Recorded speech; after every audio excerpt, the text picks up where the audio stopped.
కాబట్టి దత్తత ఇస్తే మధ్యలో వాడిని మాత్రమే దత్తత ఇవ్వాలి.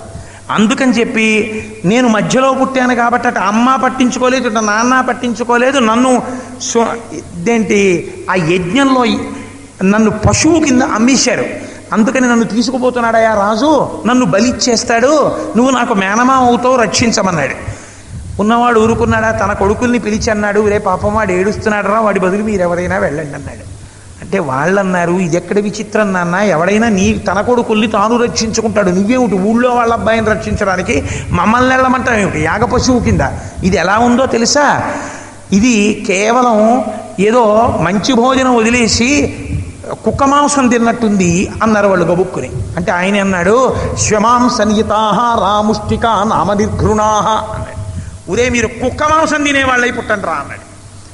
అలా ఎన్నాళ్ళు? పూర్ణం వర్ష సహస్రం 1000 కుక్క మాంసం తినేవాళ్ళుగా బతకండి అన్నాడు. మళ్ళీ కోపం వచ్చేసింది కొడుకుల మీద. మళ్ళీ కోపం వస్తే ఏమైంది? మళ్ళీ పోయింది తపస్సు. మళ్ళీ వెళ్ళాడు. మళ్ళీ ఇంకో దిక్కుకెళ్ళి కూర్చున్నాడు. త్రిశంకుడు వచ్చాడు. ఆయనో విచిత్రం. అసలు గురువు గారు వశిష్ఠుడు. ఒరే బొందితో స్వర్గానికి వెళ్ళడం కుదరదురా అన్నాడు. గురువునే మార్చేశాడు ఆయన. ఇంకో గురువు గారు నట్టుకున్నాడు. పట్టుకుని విశ్వామిత్రుడి దగ్గరికి వచ్చాడు. నువ్వు పంపిస్తావా అన్నాడు. వశిష్ఠుడు చెయ్యలేని పని అంటే తను చేసేస్తానంటాడు. ఎందుకంటే కోపం వశిష్ఠుడి మీద. వశిష్ఠుడు చేయలేదా, అయితే నేను చేసేస్తాను. అలా ఉండకూడదు గురువులు. ఎంత ప్రమాదమో చూడండి. వశిష్ఠుడు చేయలేదు కదా, నేను చేస్తానన్నాడు. ఊళ్ళో వాళ్ళందరికీ కబుర్లు చేశాడు, మీ అందరు రండి, యాగం చేస్తున్నాను, ఇదిగో త్రిశంకుణ్ణి సశరీరంగా స్వర్గానికి పంపించేస్తున్నాను అన్నాడు. వెళ్ళకపోతే శపిస్తాడేమో అని అందరూ వెళ్ళారు. వశిష్ఠుడు కుమారులు అన్నారు, మా నాన్నగారు చెయ్యని పని విశ్వామిత్రుడు చేయడం ఏమిటి, సశరీరంగా స్వర్గానికి పంపడం ఏమిటి, మేము రామతలు పంపన్నారు. వాళ్ళు వచ్చి అన్నారు, అయ్యా అందరూ వచ్చారు కానీ వశిష్ఠుడు కొడుకులు రాలేదండి అన్నారు. వాళ్ళు రాలేదు కాబట్టి వాళ్ళు కూడా కుక్క మాంసం తినేవాళ్ళుగా కొన్ని వేల జన్మలు ఎత్తాలన్నాడు. వాళ్ళందరూ కుక్క మాంసం తినేవాళ్ళు అయిపోయారు వశిష్ఠుడి కొడుకులు. ఒకే రోజు వశిష్ఠుడి కొడుకులు అందరూ అలా అయిపోయారు. అది ఓర్పు అంటే. తిరిగి వశిష్ఠుడు శపించలేదు. కానీ ఈయన తపస్సు పోయింది ఈ కోపం వల్ల. ఆ త్రిశంకుణ్ణి తీసుకొచ్చి కూర్చోబెట్టాడు. కూర్చోబెట్టి అక్కడి నుంచి నువ్వు వెళ్ళిపో స్వర్గానికి అన్నాడు. ఈయన స్వర్గానికి వెళ్ళిపోతున్నాడు శరీరంతో. వాళ్ళు ఇంద్రలోకం వాళ్ళు, దేవలోకం వాళ్ళు చూశారు, ఇదేటో స్వర్గానికి శరీరంతో వస్తున్నాడని. త్రిశంకో గచ్చభూయస్త్వన్నాపి స్వర్గసురాలయ, ఓరి దుర్మార్గుడా నువ్వు సశరీరంగా వస్తున్నావు ఏమిట్రా, గురువును వారు చేసిన వాడివి నువ్వు, పో కిందకని వాళ్ళు కిందకి దోహించారు. తిరగబడిపోయి కింద పడిపోతున్నాడు. పడిపోతూ అయ్యో గురువు గారు నన్ను కిందకి దోహేశారంటూ కింద పడిపోయాడు. మళ్ళీ కోపం వచ్చింది, నేను పంపిస్తే వాడిని తోసేస్తాడా కిందకి అని సప్తర్షీన్ అపరాన్ పునః, మళ్ళీ 7 ఋషుల్ని మళ్ళీ కొత్త లోకాల్ని సృష్టించేస్తున్నాడు తన తపస్సు అంత ధారపోయించి. వాళ్ళందరూ కిందకి దిగి వచ్చారు. అయ్యో ఇదేమిటండి ఇలాంటి పని చేస్తున్నారు, అలా చేయకండి, వీడికి మేము స్వర్గవాసం ఇస్తామంతే, సశరీరంగా కుదరదు అని చెప్పి విశ్వామిత్రుడు కోపాన్ని చల్లార్చారు. మళ్ళీ కోపం, మళ్ళీ పోయింది తపస్సు. ఇప్పుడేం చేశాడు? మళ్ళీ ఇంకో దిక్కుకు వెళ్ళాడు. అక్కడ తపస్సు మొదలెట్టాడు. మేనక వచ్చింది. ఇప్పుడు కామానికి లొంగిపోయాడు. కొన్ని వేల సంవత్సరాలు మళ్ళీ మేనకతో సంతోషంగా జీవితం గడిపేశాడు. సరే శకుంతల పుట్టేసింది. కొన్నాళ్ళు అయిపోయిన తర్వాత జ్ఞాపకానికి వచ్చింది, అయ్యో ఇదేమిట్రా ఇంత గొప్ప జీవితం పాడైపోయింది, మేనకకి లొంగిపోయాను అనుకున్నాడు. అనుకుని నిన్ను వదిలిపెట్టేస్తున్నాను, నేను మళ్ళీ తపస్సు చేసుకుంటానన్నాడు. మళ్ళీ ఇంకో దిక్కుకి వెళ్ళిపోయి మళ్ళీ తపస్సు మొదలెట్టాడు. రంభ వచ్చింది, నాట్యం చేసింది. నా తపస్సు పాడు చేయడానికే వచ్చావు నువ్వు, దుర్మార్గురాలా, నేనంటే ఏమనుకుంటున్నావు అని చెప్పి ఆ రంభవంక చూసి కమండలంలో నీళ్లు తీసుకుని కోపంతో శైలీస్తాస్యపి దుర్భగే అని 1000 ఏళ్ళు నువ్వు శిలవైపోదువుగాక అని శపించాడు. మళ్ళీ కోపం వచ్చింది, మళ్ళీ పోయింది తపస్సు.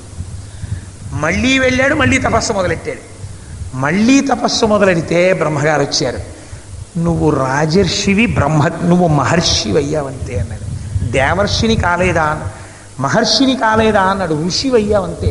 మహర్షి శబ్దమతులం, అది చాలా గొప్పదయ్యా, ఇంకా నువ్వు ఇంద్రియాలు గెలవలేదు, నువ్వు అవలేదు మహర్షివి అన్నాడు. మళ్ళీ తపస్సు చేశాడు.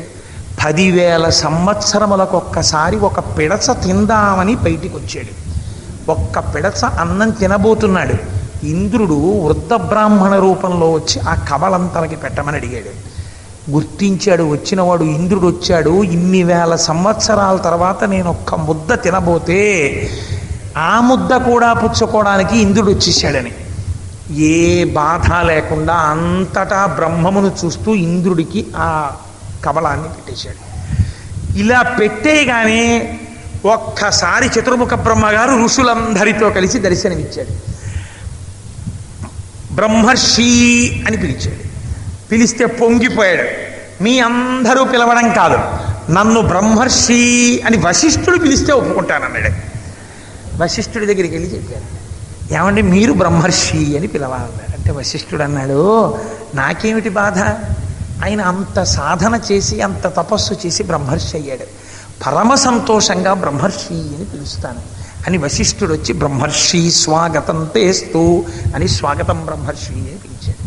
పిలిస్తే సంతోషపడిపోయాడు. విచిత్రం ఏమిటో తెలుసా అండి, ఇదే విశ్వామిత్రుడు అయోధ్యకాండలో అక్కడికి వచ్చాడు. ఎవరి దగ్గరికి?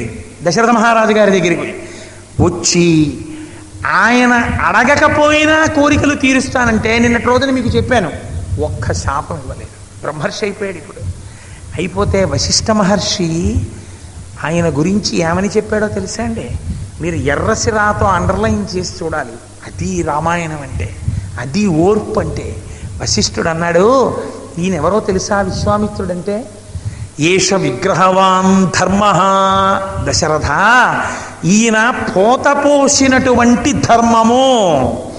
ఇవాళ ఇంత ధర్మమూర్తిగా ఎందుకు కాగలిగాడో తెలుసా, ఎన్ని మాటలు కోపం వచ్చిందో, ఎన్ని మాటలు కామం వచ్చిందో, మారి మారి వస్తూనే ఉన్నాయి. కామం క్రోధం, కామం క్రోధం, కామం క్రోధం.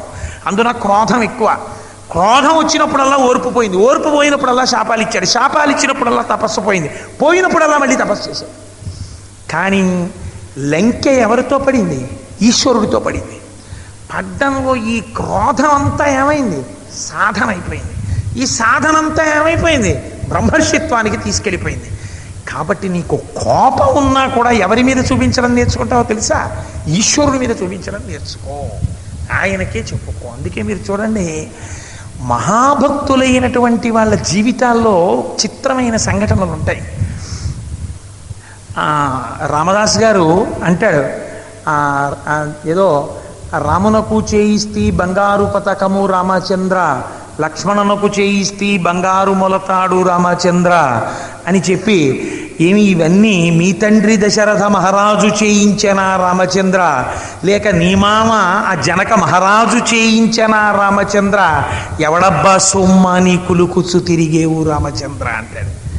ఎవరి మీద చూపించాడు కోపం వచ్చినా? రాముడి మీదే. అని వెంటనే అంటాడు, అబ్బాయి దెబ్బల కోర్వక నిన్ను తిట్టితి కానీ రామచంద్ర, ఈ రామదాసుని ఏలు రామచంద్ర అంటాడు. ఆ చరణం లేకపోతే ఆ కీర్తనకి పరిపూర్తి లేదు. ఎందుచేతంటే భక్తి ఎందుండేటటువంటి ఉద్ధాన పతనములు చూపించారు అందులో. అలసిన సొలసిన, కలసిన కలహించిన, వేడుకున్నా స్తోత్రం చేసిన, నిందించిన భక్తుడైనటువంటి వాడి యొక్క లక్షణం ఎవరితో ఉంటుందంటే ఈశ్వరుడితోటే ఉంటుంది. నా అవమానం నీ అవమానం, నా సత్కారం నీ సత్కారం, నా తృప్తి నీ తృప్తి, ఈశ్వర నేనేం దోషం చేశాను అని ఏదైనా ఎవరికి చెప్తాడంటే భగవంతుడికే చెప్తాడు. సీతమ్మ తల్లి సుందరకాండలో ఒక మాట అంటుంది, అన్ని కష్టాలు పడి ఆఖరణ ఉరి పోసుకుందాం అనుకుంటూ ఆవిడ అంటుంది, నేను భూమౌ చ శయ్యా నియమశ్చ ధర్మే పతివ్రతాత్వం విఫలం మమేదం కృతం కృతఘ్నేష్వివ మనుషాణం అంది. ఇంత మాట అనొచ్చా? కృతజ్ఞుడైన వాడికి చేసిన ఉపకారాన్ని కృతజ్ఞుడు ఎలా మర్చిపోతాడో, నేను రాముడు వస్తాడు నన్ను రక్షిస్తాడని నమ్మి చేసిన పాతివ్రత్యం అలా విఫలమైపోయింది. రాముడు రాలేదు, నన్ను రక్షించలేదు, నేను ఉరిపోసుకుంటానది. మరి అధిక్షేపించింది కదా రాముణ్ణి. అంటే అది అధిక్షేపణ కాదు. ఆ మనస్సుకి ఏం తెలుసు అంటే ఏదైనా భగవంతుడికి చెప్పుకోవడం ఒక్కటే తెలుసు, ఇంకొకటి తెలియదు. ఇలా కష్టం కాని సుఖం కాని భగవంతుడికే చెప్పుకోవడం అలవాటైపోయి ఆఖరికి కోపం వస్తే కూడా, చూసావా నాకు మళ్ళీ దిక్కుమాలిన కోపం వచ్చేసింది, నేను మళ్ళీ వశుడిని అయిపోయాను, నువ్వు నాకు ఈ కోపం తగ్గించవు, ఈ దిక్కుమాలిన కోపం తగ్గకపోవడం వల్ల మళ్ళీ నేను ఎవరితోనో దెబ్బలాడాను అంటే నేను ఇన్ని మాటలు కోపంతో ఓడిపోతుంటే నీకు సంతోషమా? నువ్వు నీ నవ్వును నన్ను కూడా నీలా శాంతమూర్తిగా ఉండనివ్వచ్చు కదా. నీ దగ్గరికి వచ్చేటప్పటికి మాత్రం చక్కగా ఆపదామపహర్తారం దాతారం సర్వసంపదాం అని తెల్లారులేస్తే నీ గురించి ఉపన్యాసాలు చెప్పుకుంటాను, ఇంత గొప్పవాడు అంత గొప్పవాడని చెప్పుకుంటాను. నాకు మాత్రం కోపం, ఎప్పుడు కోపం, ఎవరితోనో దెబ్బలాడడం. నా కర్మ, నిన్ను నమ్ముకున్నందుకు ఏమిచ్చావు నాకు ఈ గుణం, నాకేం కోపం తగ్గించావా? ఇంక ఈ మాత్రం చేయని వాడివి నీ గురించి రామాయణం చెప్పుకోవడం ఏంటి అని. ఫోన్లే అది చెప్పుకోవడం వల్ల కనీసం కోపం అన్నతోటి శత్రువు అని తెలుసుకున్నాను. అలా అన్నానేమనుకో, కానీ కొంచెం ఈ కోపం తగ్గేట్టు చూడు అని మళ్ళీ మీరు రాముడితోటే మొరపెట్టుకున్నారు అనుకోండి, మీరు కోపము శత్రువు అని తెలుసుకున్నారు. కోపము శత్రువని తెలుసుకుని ఈశ్వరుడితో పెట్టుకున్నటువంటి సంబంధము సాధనగా మారి మీ క్రోధమును జయించి మీరు విశ్వామిత్రుళ్ళ బ్రహ్మర్షి అవుతారని ఎందుకు అనుకోకూడదు? అనుకోవచ్చు. రామాయణం నిరూపించింది. కనుక క్రోధమును ఎలా జయించాలన్న మార్గం కూడా, ఎంత ఓర్పుతో ఉండాలన్న విషయాన్ని కూడా మనకి రామాయణంలో ప్రతిపాదన చేసి చూపించారు. కాబట్టి రామాయణంలో పాత్రలు, రామాయణంలో ఉండేటటువంటి సంఘటనలు, రామాయణంలో ఉండేటటువంటి సందర్భాలు ఇవాళ నేను మీకు కొన్నింటిని మాత్రమే వివరణ చేసి ఉన్నాను. అసలు మీరు ఎప్పుడైనా రామాయణాన్ని ఆ కోణంలో ఒకసారి పరిశీలన చేసే ప్రయత్నం చెయ్యండి. ఈ సందర్భంలో ఇంత ఓర్పుతో ఇలా ఉండడం కుదిరేటటువంటి విషయమా అని మనం ఒకసారి బేరీజు వేసుకుని, నేను ఫలానా సందర్భంలో ఫలానా అప్పుడు కోప్పడ్డాను, రాముడు ఈ సందర్భంలో నేనే రాముడి పరిస్థితిలో ఉంటే నేను ఎలా ప్రవర్తిస్తాను అని మీరు ఆలోచించుకుంటే నేనైతేనా అనేస్తాం మనం. కానీ నేను ఒక మాట చెప్తాను, మీరు ఏమనుకోకండి, నేను ఎవరిని చిన్నబుచ్చాలని ఈ మాట చెప్పట్లేదు.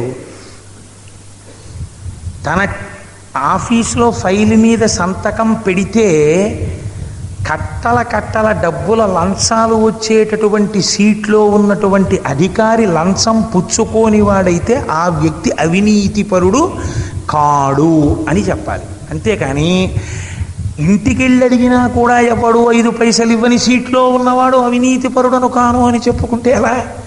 ఎందుకంటే అసలు ఆయనకి అవకాశం ఏది? అవకాశం వచ్చినప్పుడు పుచ్చుకోని వాడెవడో వాడు అవినీతిపరుడు. పరీక్షకి నిలబడ్డాడు కాబట్టి. నేను రాయలేను కాదండి, నేను రాస్తే ఎంఏ సాంస్క్రిట్, ఎంఏ తెలుగు, నాకు పిహెచ్డి ఉండునండి అన్నాడు అనుకోండి ఒక ఆయన. ఆయన ఆ మాట అన్నంత మాత్రం చేత మీరు ఆయన పేరు పక్కన డబల్ ఎంఏ అని పెట్టగలరా? పిహెచ్డి పెట్టడం కుదరదు. ఆయన వెళ్ళా పరీక్ష కూర్చోవాలి, యూనివర్సిటీ వాళ్ళు సర్టిఫికెట్ ఇవ్వాలి. నువ్వు కూర్చో, పరీక్షకి తట్టుకుని నువ్వు నిలబడు. అటువంటి సీట్లో కూర్చుని నువ్వు పైసా ముట్టుకోకుండా ఉండు. నిన్నంటాం అప్పుడు అవినీతిపరుడు కాని అధికారి, మహానీతిపరుడు అండి ఆయన అంటాం. రాముడిలాంటి కష్టాలు వచ్చి నువ్వు ఓర్పు వహించు, అప్పుడు నీకు ఓర్పు ఉందంటాం. అంతేకాని అసలు నేను పలకరించేవాళ్ళు లేకుండా ఉట్టినే ఇంట్లో కూర్చుని నాకెంత ఓర్పో నా ఓర్పు గుర్తించలేదు అనకూడదు.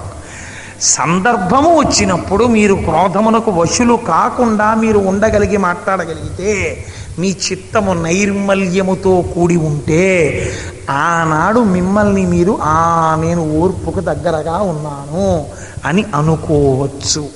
కాబట్టి మీరు చూడండి, నేను ఒక్క ఉదాహరణ చెప్పి వదిలిపెట్టేస్తాను, మీకు పసిగట్టేస్తారు.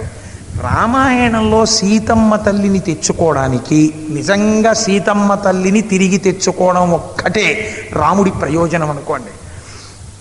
అసలు సుగ్రీవుడి జోలికి వెళ్ళడం అనవసరం. వాలి దగ్గరికి వెళ్ళో షేక్ హ్యాండ్ ఇచ్చి, ఓ వాలి మా ఆవిడ్ని ఎత్తుకుపోయాడయ్యా రావణాసురుడు, కొంచెం తెచ్చిపెడుతూ అంటే, వాలి అంటే రావణాసురుడికి హడల్, తోక్కి చుట్టి 4 సముద్రాల్లో ముంచేశాడు.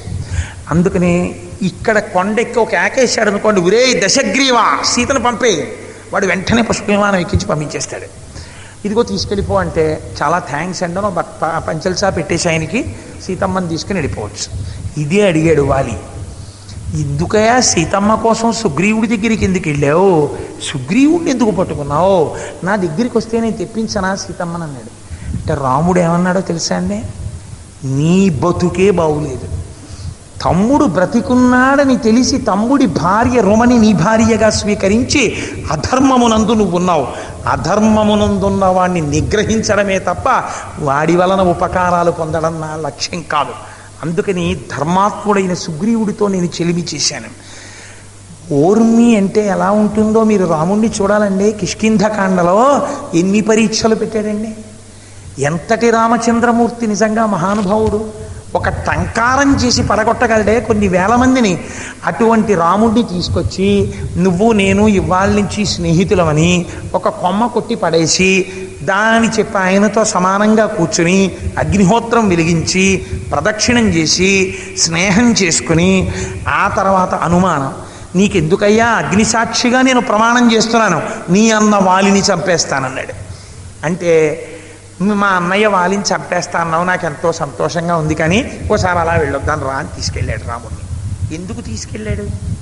మనసులో అనుమానం సుగ్రీవుడికి. ఆ అనుమానంలో ప్రవర్తించకూడని రీతిలో ప్రవర్తించాడు. తీసుకెళ్ళి దుందుబి శరీరాన్ని చూపించాడు. వీడేదో వచ్చాడు, మా అన్నయ్య మీద కేకలేశాడు, మా అన్నయ్య కోపం వచ్చింది, వీడిని చంపవతల పారేసి గిరగిరా తిప్పి విసిరేశాడు. విసిరేస్తే ఆ శరీరం ఇదిగో ఇన్ని యోజనాల దూరం వచ్చి పడింది. వాలంటే అంత బలవంతుడు. ఆలోచించావా, ప్రతిజ్ఞ చేశావు అన్నాడు. అంటే రాముడు అన్నాడు, నీ భయం నాకు అర్థమైంది, అంత బలవంతుణ్ణి నేను చంపగలనా అని కదా నువ్వు భయపడుతున్నావు, నేనేం చేస్తే నీకు నమ్మకం కలుగుతుంది? ఈ మాట అడగాలండి రాముడు. అది ఓర్పు అంటే. తన స్నేహితుడి కోసమని ఎంత కష్టాన్ని కోర్చాడు. తన స్నేహితుడిని పిలవడం కాదండి, స్నేహం నిలబెట్టుకోవడానికి ఎంత ఓర్పు ఉండాలో చూడండి. అంటే సుగ్రీవుడు అన్నాడు, దీన్ని నువ్వు కూడా చిమ్ము కాలుతో ఎంత దూరం విసురుతావో చూస్తాను. ఆయన పరీక్ష పెట్టేవాడు, ఈయన పరీక్షలకి నిలబడేవాడు. ఈయన కర్మ అంటే కుడికాలి బొటన వేలుతో దాన్ని చిమ్మాడు. వాలి విసిరిన దానికన్నా చాలా దూరం విసిరాడు. ఇప్పుడు అక్కడికి వెళ్ళి కొలత చూసుకుని అన్నాడు, చాలా బాగా విసిరావు, కానీ మా అన్నయ్య విసిరినప్పుడు అప్పుడే చచ్చిపోయిన ఫ్రెష్ శవం, రక్తమాంసాలతో ఉంది, బరువు ఎక్కువ కదా, ఇప్పుడు చాలా కాలం అయిపోయింది, కొంత వెయిట్ పోయింది, అప్పుడు విసిరావు. కాబట్టి అంత బాగా ఉందా బలం అంటే నేను ఖచ్చితంగా చెప్పలేదు. నువ్వు బలవంతుడోయో మళ్ళీ ఏమైనా అనుకుంటాడని భయం అని. ఇలా చూసావా, ఇదిగో 7 చెట్లు, ఇవి సాలవృక్షాలు. మా అన్నయ్య ఏం చేస్తాడో తెలుసా, సంధ్యావందనం చేసి ఇక్కడికి వస్తాడు, వచ్చి ఈ 7 సాలవృక్షాలని పట్టుకుని ఊపుతాడు. ఊపితే పచ్చటి ఆకు ఒక్కటి కూడా లేకుండా ఊడిపోతాయి కిందకి. ఊడిపోయి మోడైపోయినటువంటి సాలవృక్షాలు నిలబడతాయి. అది మా అన్నయ్య భుజబలం, చూసావా అన్నాడు. అంతేకాదు రామ, 4 సముద్రాల్లో 4 సముద్రాల దగ్గర అర్ఘ్యమిస్తాడు. ఇలా నువ్వు చూసేటప్పటికీ దక్షిణ సముద్రం దగ్గర నుంచి ఉత్తర సముద్రానికి వెళ్ళిపోతాడు. నువ్వు ఇలా అనేటప్పటికీ ఉత్తర సముద్రం దగ్గర నుంచి పశ్చిమ సముద్రానికి వెళ్ళిపోతాడు. అంత వేగం మా అన్నయ్యది. నువ్వు మరి మా అంత వేగం కలిగిన అన్నయ్యని అంతకన్నా వేగం కలిగిన బాణంతో కొట్టాలి, కొడతావా అంటే ఎంత అనుమానమో చూడండి. అంటే పాపం రాముడు అన్నాడు, అదే కదా నీ అనుమానం, చూడు అని ఒక బాణం తీసి వింటినారికి ఎక్కువ పెట్టి ఎప్పుడు వదిలాడో తెలియదు. అలా చూస్తున్నాడు సుగ్రీవుడు. కనురెప్ప వేసి తెరిచే లోపల రాముని చేత వినిర్ముక్తమైనటువంటి బాణము 7 సాలవృక్షములను ఛేదించి పాతాళలోకంలోకి వెళ్ళి పాతాళలోకాన్ని దర్శనం చేసి మళ్ళీ పైకి వచ్చి రాముని యొక్క అక్షయబాణ తూణీరంలోకి చేరిపోయింది, కన్ను మూసి తెరిచే లోపల. ఇప్పుడు కౌగిలించుకున్నాడు. రామా, నీది గొప్ప పరాక్రమం మహాపురుష, నువ్వు వాలివధ చెయ్యగలవన్నాడు. ఇక్కడ ఓర్పు రాముడు పట్టలేదనుకోండి, ఏమిటా నీ అనుమానం, నువ్వును అవతల నీతో నాకేంటి, ఇంకోటి చూసుకుంటానని వెళ్ళిపోయాడు అనుకోండి. అసలు సుగ్రీవుడికి రాజ్యం ఎలా వస్తుందండి రామాయణంలో? ఒక స్నేహం నిలబెట్టుకోవడంలో ఎంత ఓర్పు చూపించాడో. ఆ సుగ్రీవుడు కృతజ్ఞుడై అన్ని దిక్కులకి వానరాల్ని పంపించడంలో ఆలస్యం చేస్తే ఎంత ఓర్పు చూపించాడో. ఒక స్నేహాన్ని నిలబెట్టుకోవడానికి ఎంత ఓర్పు ఉండాలో. ఇవాళ స్నేహం చేసేసి రేపు పొద్దున దెబ్బలాడుకున్నామని చెప్పుకోవడానికి ఓర్పు ఎందుకండి? అక్కర్లేదు. 10 సంవత్సరాల క్రితం మీరు స్నేహితుడు అని చెప్పినటువంటి వ్యక్తి ఇప్పుడు కూడా నా సుహృత్తు, నా స్నేహితుడు అని చెప్పుకోగలగాలంటే మీకు ఆ స్నేహాన్ని నిలబెట్టుకోగలిగినటువంటి నడువడి మీ యందున్నది. కనుకనే ఇవాళ బహుశా ఈ విషయం కూడా వస్తుందనేలా ఉంది రామచంద్రమూర్తి. నువ్వు ఇది కూడా చెప్పవలసి ఉంటుంది. ఆఖరణ నీకు ఈ విషయాన్ని నేను ప్రచోదనం చేస్తాననుకున్నాడో ఏమో. ఎప్పుడో 1984, 85 సంవత్సరాల్లో విశాఖపట్టణంలో ఇద్దరం ఎంతో ఆప్తమిత్రులుగా కలిసి పనిచేసినటువంటి నా మిత్రుడు దగ్గరగా మళ్ళీ 25 సంవత్సరముల తర్వాత ఇవాళ నన్ను చూడ్డానికి ఇక్కడికి వచ్చారు సభలోకి. చూసారా ఆశ్చర్యం? అది స్నేహం నిలబెట్టుకోవడం అంటే. ఇవాళ స్నేహము పరిపుష్టమై స్నేహం కోసమని ఇంత దూరం వచ్చిన ఒక రాముడు నాకు కనపడుతున్నాడు. కనుక స్నేహాన్ని నిలబెట్టుకోవడానికి ఓర్పు ఉండాలి, ప్రతి దానికి ఓర్పు ఉండాలి. ఓర్పు లేనివాడు లోకంలో ఏదీ సాధించలేడు. ఓర్పే ఆభరణము. ఇదే కుశనాభుడు అంటాడు. స్త్రీకి కాని పురుషుడికి కాని అలంకారం ఏదో తెలుసా? సహనమే అలంకారము. ఈ సహనము లేని నాడు ఎంత శక్తి జన్మతః వచ్చినా వాడు నాశనమైపోతాడు. నిన్నటి రోజు నేను చెప్పిన తాటకా వృత్తాంతమే. 1000 ఏనుగుల బలం. ఏం ఓర్పు ఉంది ఆవిడికి? ఆవిడ భర్త వీళ్ళ అగస్త్యుడి మీద పడ్డాడు, ఆవిడ వీళ్ళ అగస్త్యుడి మీద పడింది, మారీచుడు వీళ్ళ అగస్త్యుడి మీద పడ్డాడు, కనబడ్డ వాళ్ళందరి మీద కోపం పెట్టుకుంది, అగస్త్యుడు తిరిగిన భూమి మీద కూడా కోపం పెట్టుకుంది. 1000 ఏనుగుల బలం ఎవరిని రక్షించడానికి పనికొచ్చింది? జీవితంలో ఒక్క ప్రయోజనాన్ని ఆవిడ సాధించిందా తాటక? ఒక్క ప్రయోజనం లేదా బలం చేత. ఆఖరికి రామబాణముల చేత తెగటారి నేల మీద పడిపోయింది. దిక్కుమాలిన రాక్షసి చచ్చిపోయిందని పుష్పవృష్టి కురిపించారు. పనికొచ్చిందా ఆ బలం? పనికి రాలేదు. కారే రాజులు రాజ్యముల్ గెలువరే గర్వోన్నతిం పొందరే వారేరి సిరి మూట కట్టుకొని పవంజాలిరే భూమిపై పేరైదన్ కలదే శిబి ప్రముఖులున్ ప్రీతిన్ యశక్కాముల ఈరే కోర్కెలు వరవంతల పరే ఇక్కాలమున్ భార్గవ. కాబట్టి సహనము ఓర్పు అన్నది ఎంత ఆభరణమో, ఎంత ప్రయత్నపూర్వకంగా మనిషి ఓర్పుని నేర్చుకోవాలో రామాయణం ఆవిష్కరిస్తుంది. ఇంత గొప్ప విషయాన్ని చాలు. ఇంతకన్నా రామాయణంలో ఓర్పు గురించి చెప్పుకుంటూ పెడితే నేను మీకు చెప్పాను కదా, రామాయణాన్ని ధర్మశాస్త్రము అని ప్రసంగం చేస్తే అది ధర్మశాస్త్రం అయిపోతుంది. రామాయణం స్ఫటికలింగం. దాని ముందు ఎర్ర పువ్వు పెడితే ఎర్రటి శివలింగం అవుతుంది. నల్లటి కమలం పెట్టారనుకోండి నల్లలింగం అయిపోతుంది. దాని ముందు ఒక పసుపు పచ్చటి పువ్వు పెడితే పసుపులింగం అయిపోతుంది. రామాయణము ధర్మశాస్త్రము అంతే, అలా వెళ్ళిపోతుంది ప్రసంగం. రామాయణము జ్యోతిష శాస్త్రము, అలా వెళ్ళిపోతుంది ప్రసంగం. రామాయణము పరిపాలనా శాస్త్రము, అలా వెళ్ళిపోతుంది ప్రసంగం. రామాయణము రాజనీతి శాస్త్రము, అలా వెళ్ళిపోతుంది ప్రసంగం. రామాయణము నందు ఈ గుణములు ఉన్నవి, ఆ గుణములను గురించి వెళ్ళిపోతుంది రామాయణం. రామాయణాన్ని నువ్వు ఎలా చూస్తే నీకు అలా కనపడుతుంది, కానీ ఉద్ధరించి తీరుతుంది. అందుకే మనుష్యుడుగా బ్రతకాలన్న వాడికి రామాయణం చదవడం తప్ప వేరొక మార్గం లేదు. మనుష్య జన్మకి సార్థకత రామాయణ పఠనము చేతనే. కాబట్టి రేపటి రోజున మనం శ్రీరామాయణంలో అంతర్గతంగా మరికొన్ని వజ్రాలను ఏరుకునేటటువంటి ప్రయత్నాన్ని చేద్దాం. దానికి రామచంద్ర ప్రభువు మనను కరుణించుగాక. మంగళాశాసనపరై మదాచార్య పురోగమై సర్వైశ్చ పూర్వైరాచార్యై సత్కృతాయాస్తు మంగళం. మంగళం కోసలేంద్రాయ మహనీయ గుణాత్మనే చక్రవర్తి తనూజాయ సర్వభౌమాయ మంగళం. ఉమాకాంతాయ కాంతాయ కామితార్థప్రదాయినే శ్రీగిరీశాయ దేవాయ మలినాథాయ మంగళం. కరచరణకృతం వా కర్మ వాక్కాజయం వా శ్రవణనైనజం వా మానసం వాపరాధం విహితమవిహితం వా సర్వమేత్తక్షమస్వ. శివ శివ కరుణాబ్ధే శ్రీ మహాదేవ శంభో. సర్వం శ్రీ ఉమామహేశ్వర పరబ్రహ్మార్పణమస్తు. స్వస్తి.